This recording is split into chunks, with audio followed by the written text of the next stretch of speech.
জানিয়ে দিব এই মুহূর্তে আমাদের হাতে এসেছে বাংলাদেশের গুরুত্বপূর্ণ আপডেট সংবাদের শিরোনাম। শুরুতেই থাকছে একটি চাঞ্চল্যকর প্রতিবেদন। ভারতের মেঘালয়ে গ্রেপ্তার ওসমান হাদি হত্যার শুটার ফয়সাল। দেশে ফেরাতে শুরু হয়েছে কূটনৈতিক ও আইনগত দৌড়ঝাঁপ। এ নিয়ে থাকবে বিস্তারিত প্রতিবেদন, তাই সম্পূর্ণ ভিডিও জুড়ে আমাদের সাথেই থাকুন।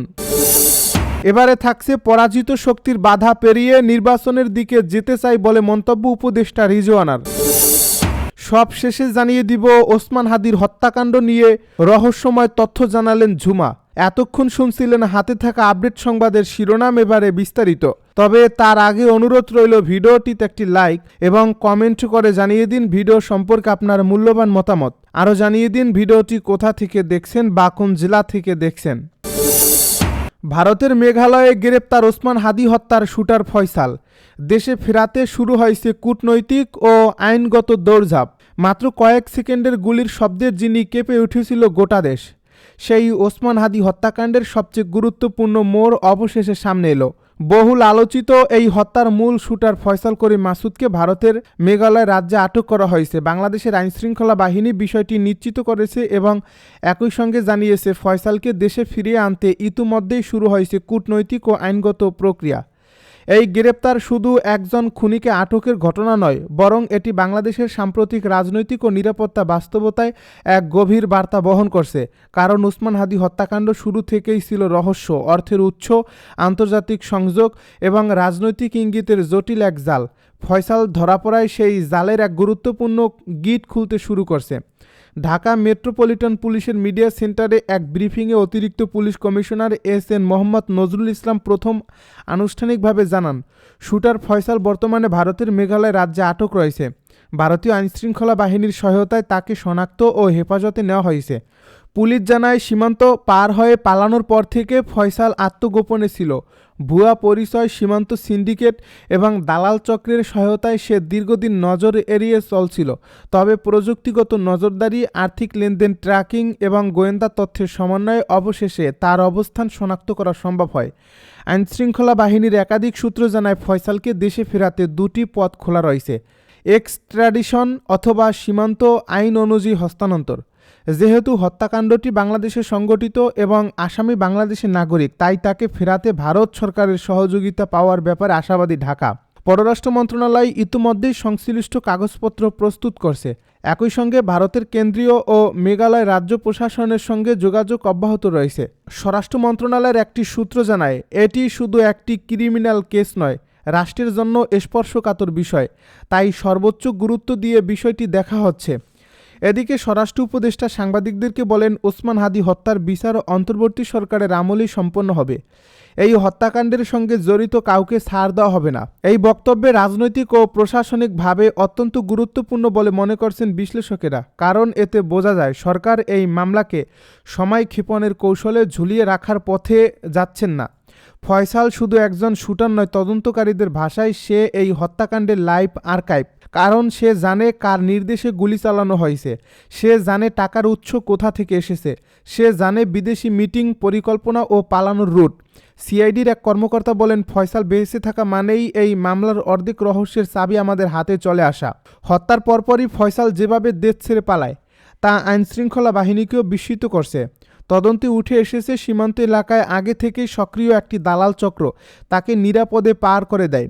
এই চক্রের স্থানীয় প্রভাবশালী চোরা কারবারি এবং নকল কাগজ প্রস্তুতকারীরা জড়িত ছিল। পুলিশ জানায়, ফয়সাল ভারতে ঢোকার পর একাধিক লোকেশন বদলায়, কখনো মেঘালয়ের পাহাড়ি এলাকা, কখনো শহরতলির ভাড়া বাসা। সব মিলিয়ে সে এমনভাবে চলছিল যেন ধরা না পড়াই তার একমাত্র লক্ষ্য।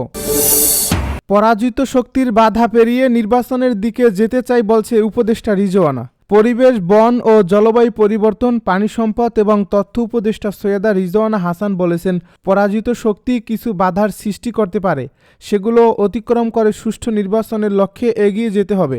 শনিবার সকালে সিলেট প্রেস ক্লাবে পিবিআই আয়োজিত নির্বাচন বিষয়ক প্রশিক্ষণ উদ্বোধনী অনুষ্ঠান শেষে সাংবাদিকদের প্রশ্নের জবাবে এ কথা বলেন তিনি। সৈয়দা রিজওয়ানা হাসান বলেন, ভোটের সময় বিভিন্ন জায়গায় কিছুটা রাজনৈতিক উত্তেজনা থাকে। সরকার আশা করছে নির্বাচন হবে সুষ্ঠু, উৎসবমুখর ও অংশগ্রহণমূলক। ভোটের চ্যালেঞ্জগুলো মোকাবেলায় জনগণ, সরকার ও গণমাধ্যম একসঙ্গে কাজ করবে। তিনি আরও বলেন, আমরা যে ভোটের আয়োজন করছি তা প্রায় ১৬ বছরের স্বৈরাচারী শাসনের পতনের পরে। মনে রাখতে হবে, একটা স্বৈরাচারী শাসন ব্যবস্থা থাকলে সব ব্যবস্থায় তার লোকজন ঢুকে পড়ে, মনস্তত্ত্ব এমন হয়ে যায়। তার বিপরীতে দাঁড়িয়ে আমরা এই নির্বাচন আয়োজন করছি গণ অভ্যুত্থানের শক্তির উপর দাঁড়িয়ে। সেখানে পরাজিত শক্তি কিছু বাধা সৃষ্টি করতে পারে, সেই বাধাগুলো মোকাবেলা করতে হবে। উপদেষ্টা বলেন, বিগত ১৬ বছরের সাংবাদিকরা যে পরিমাণ নিপীড়নের মুখোমুখি হয়েছেন, এবার তার কিছু অংশও কি মুখোমুখি হয়েছেন, সেই কথাগুলো মানুষের কাছে তুলে ধরুন। মানুষের মধ্যে আশা জাগান। ভোটের সময় বিভিন্ন জায়গায় কিছুটা রাজনৈতিক উত্তেজনা থাকে, সরকার আশাবাদী তা উতরে যাবে। এজন্য প্রথম থেকেই সরকার কাজ শুরু করেছে। ওসমান হাদির হত্যাকাণ্ড নিয়ে রহস্যময় তথ্য জানালেন ঝুমা। শরীফ ওসমান বিন হাদিকে খুন করতেই ফয়সালকে জামিনে বের করা হয়েছিল বলে দাবি করেছেন ইনকিলাব মঞ্চের ঢাকা বিশ্ববিদ্যালয় শাখার মুখপাত্র ফাতিমা তাসনিম ঝুমা। শনিবার সামাজিক যোগাযোগ মাধ্যম ফেসবুকে এক পোস্টে তিনি এ তথ্য জানিয়েছেন। এই পোস্টে ফাতিমা তাসনিম ঝুমা লিখেছেন, এই খুনের জন্যই ফয়সালকে জামিনে বের করা হয়েছিল। সরকারের বসাকে এই জামিনের জন্য তদবির করেছিল। কোন জজ এই রায় দিয়েছিল, সে কার রিক্রুট করা, কোন আইনজীবী জামিন করিয়েছে, কার চ্যানেলে সেই ইনকিলাবে এসেছিল। তিনি আরও লিখেছেন, কবির নামে যাকে গ্রেপ্তার করা হলো, তিনি সেন্টারে যেদিন প্রথম অ্যাটেম্পট নেই সেদিন ফয়সালের সঙ্গে ছিল। ফয়সাল ছাড়া তার কাছেও লিড থাকার হাই চান্স আছে। তবুও কেন মামলার অগ্রগতি নেই? নতুন কোনো তথ্য পাওয়া যাচ্ছে না বলা হচ্ছে। এই প্রশ্নগুলোর উত্তর অনুসন্ধানী সাংবাদিকরা জাতির সামনে উন্মুক্ত করলে অনেক জট খুলে যায়।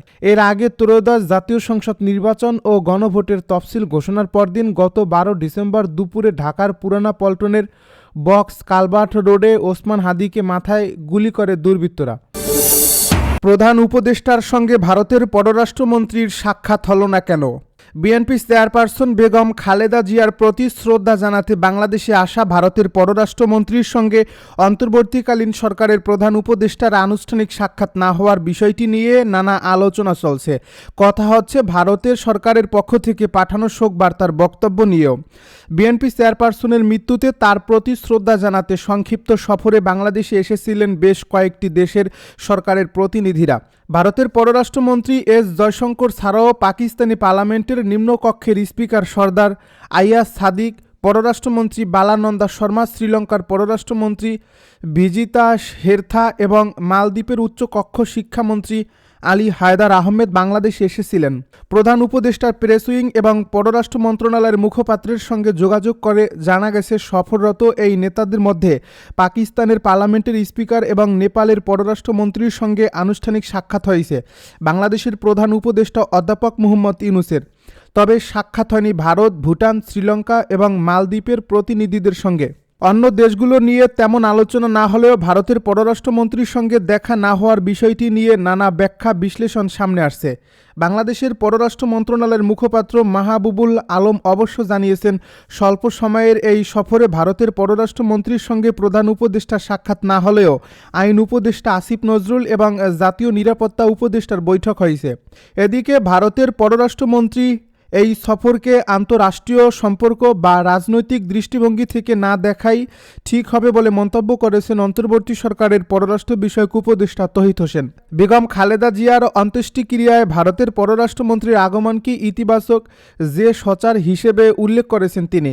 তবে এই সফরের মধ্যে দিয়ে দুই দেশের মধ্যে চলমান সম্পর্কের টানাপোড়েন দূর হবে কিনা তা ভবিষ্যতেই বলে দেবে।